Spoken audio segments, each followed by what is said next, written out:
Croeso nôl, welcome back.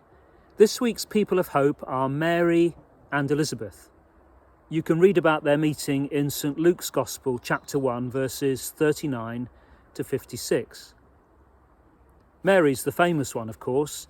This wonderful church behind me, St Mary's Caerhun, is just one of many in the Conwy Valley with the same name, planted by Cistercian monks 8 centuries ago who had a great devotion to Mary. Mary herself, in this passage, explains that she will be famous. Surely from now on all generations will call me blessed, but crucially, not because of who she is, but because of what God is doing. For the Mighty One has done great things for me, and holy is his name. Mary understands that the life in her, God coming into the world, is what really matters.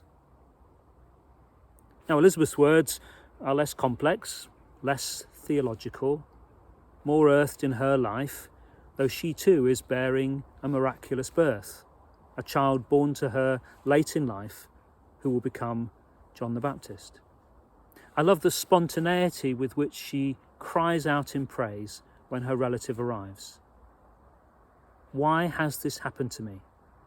That the mother of my Lord comes to me, for as soon as I heard the sound of your greeting, the child in my womb leapt for joy.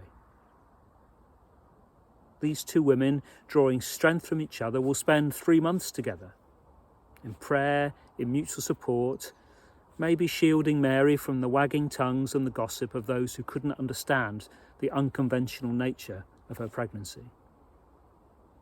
I love the fact that so often it is our friendships, our life together, our families, that help us to get through times of great change and to keep trusting that there will be a better future. And goodness knows we've all discovered that this year, haven't we? The power of keeping together, helping each other. Strangers have become friends, neighbours have become family, families have become closer. But I also love what Elizabeth says in explanation. There's an insight in what she says that it seems to me speaks to us at this particular moment in the history of the world, and to us here in the Conwy Valley, 4 years into a new way of being, a new way of working together. Errol and I, my wife and I, came to this valley with a strong sense of God's calling. Again, not that we're anything special. I'm not Jesus. But God definitely said to us that we were to come here as part of his plan to bring into being what would carry on after we've left. That we were to be, if you like, spiritual midwives, helping to usher into being new callings, new ministries, new ways of making God known, and in particular, new ways to reconnect with the vast majority of the population who have no real significant relationship now with church or chapel or the things that used to be taken for granted.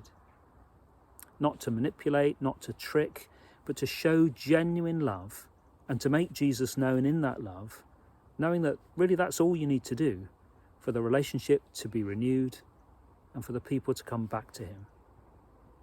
We've lived that truth. You've lived that truth with us if you're watching this on this video. And that brings me to what Elizabeth said.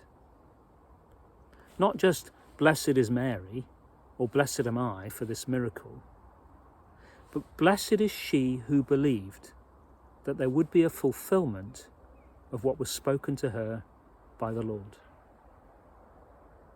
It's so easy in 2020 to stop trusting promises, to start to be depressed by the fact that things may never get better, and the things you thought were good in the future will disappear like mist.